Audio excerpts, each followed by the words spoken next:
Hey there, thanks for checking out my video. Today we're painting in the Pocono Mountains at Marshall's Falls, here at Marshall's Falls Park. I'm going to be painting on a 20 by 24 inch stretch canvas, and I'm going to be painting using oil paints on my canvas. So we're going to take a brief hike down this nice flat, newly enhanced trail, and we're going to find a spot to paint at and get to work.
Explore a little bit here and see if we can find an interesting vantage point to paint from today. I've painted from that bridge a couple times. I've also painted the scene while standing in the middle of the pool of water there on the stones. I think I'm going to camp out on the bridge. Now the risk in doing this is that I could get in the way of hikers and cyclists and folks that are dog walking and that sort of thing. But I'll try to set myself up here in a way that allows for enough space for people to get by comfortably. And we'll see how it goes.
Well, I don't normally do this in every painting. Occasionally, I do like to lay in a light sketch on the canvas to serve as a little bit of a guide as I begin painting. There's a lot going on in this scene, so I want to make sure that I give myself enough clues with regards to how to structure this painting such that as I make my way through the painting process, I have an easier time developing and building this painting in a way that will lend itself to an interesting composition. And today I'm sketching in burnt vine charcoal, burnt willow vine charcoal. It's actually one of my favorite mediums to sketch in. There's a nice mid-tone gray that's laid down on the canvas. It's easy to erase, and it won't have any negative impact on the colors that I lay in once I begin painting.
So today I'm going to tone the canvas, at least most of it, all the areas that will include shapes depicting the rock formations, the waterfall itself, and the little pool of water in the foreground. Those all will get toned.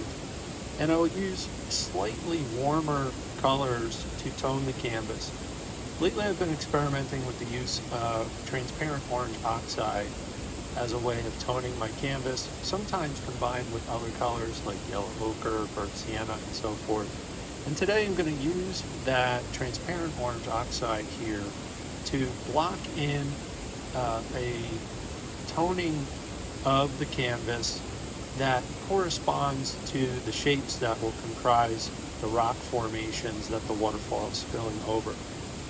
I'll use a different tone for the shape that is going to be used to depict the waterfall. I'm likely to use a mixture of violet and blue, slightly cooler, and I'll warm it up with a little bit of this orange as well. And my feeling is that that'll offer a nice effect as we get further along in the painting and start using grays and whites to depict the veil of the waterfall with that darker tone in the background. It'll help enhance the illusion of depth. We'll see how it goes though. You just never know.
Now I'm going to start working on building up the major shadow patterns throughout the scene.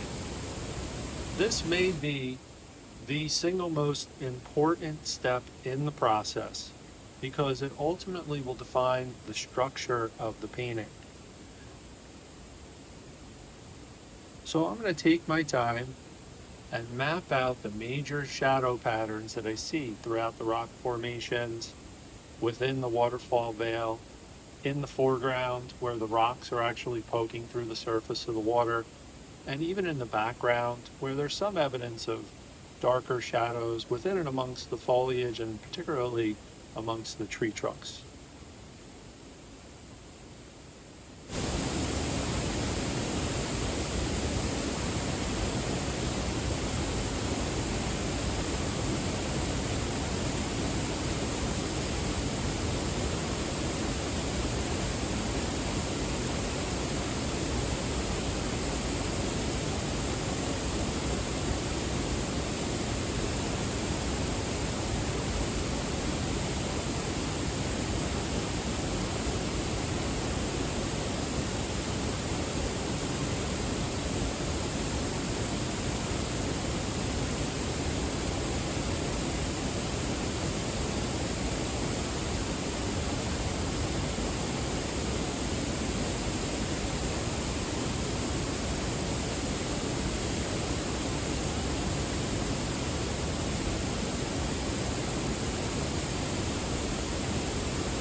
As I'm working through this painting process, I can't help but think about all that's going on in this scene. There's water moving, there's light filtering through the trees. The light is shifting as the sun rises higher up in the sky as the morning progresses. There's rocks, reflections, branches, textures, sounds. And, of course, there's more here than I could ever possibly fit into any one painting. That's always the problem with painting, particularly plein air painting, and maybe it's also the gift. Because painting is never really about getting everything into the painting. It's about deciding what to notice. And in order to notice, we have to arrive. And I mean arrive not just physically, but also mentally, emotionally, and spiritually. And that kind of brings me to something I've been thinking about a lot, and that is mindset, the painter's mindset.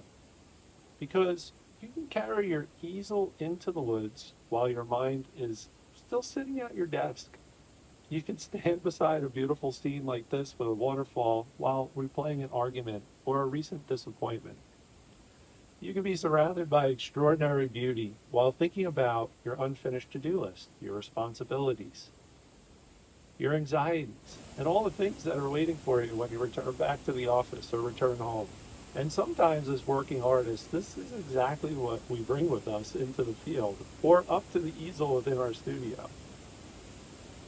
We arrive carrying the whole week, maybe the whole month, maybe a little more than that. So today, while I paint, I just want to mention how important it is to develop the right mindset. I think it's just as important as understanding value, composition, color, edges, or brushwork. And I think when it comes to the painter's mindset, it's a really underutilized and undervalued tool that we all could benefit from working on. Because before we make marks on the canvas, we're already making the painting with the condition of our attention. And I have increasingly come to believe that meditation, contemplation, gratitude, and prayer can help us cultivate a healthier place from which to work from. Not because they guarantee every painting will succeed, they certainly won't. Not because they won't eliminate frustration, definitely not. But perhaps they can help us return to the present, return to attention, our humility, gratitude, return to the work itself that's involved in trying to capture a little bit of the beauty that surrounds us. And I think I might share in more detail some additional thoughts about how I try to curate my attention and also manage my mindset as a painter. Because again, the more I think about it, the more I feel it's such a critically important element associated with our creativity, the quality of the work that we put out into the world, and perhaps maybe more importantly, our overall happiness and well-being. So maybe I'll riff on that a little bit in some more detail in some future videos. But for now, I'll encourage you to stick around and enjoy the rest of the progress that I make with this painting.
So we're getting close to wrapping up this painting session, and I've already concluded that it might take one additional session in order for me to get this painting to where I want it to ultimately land at.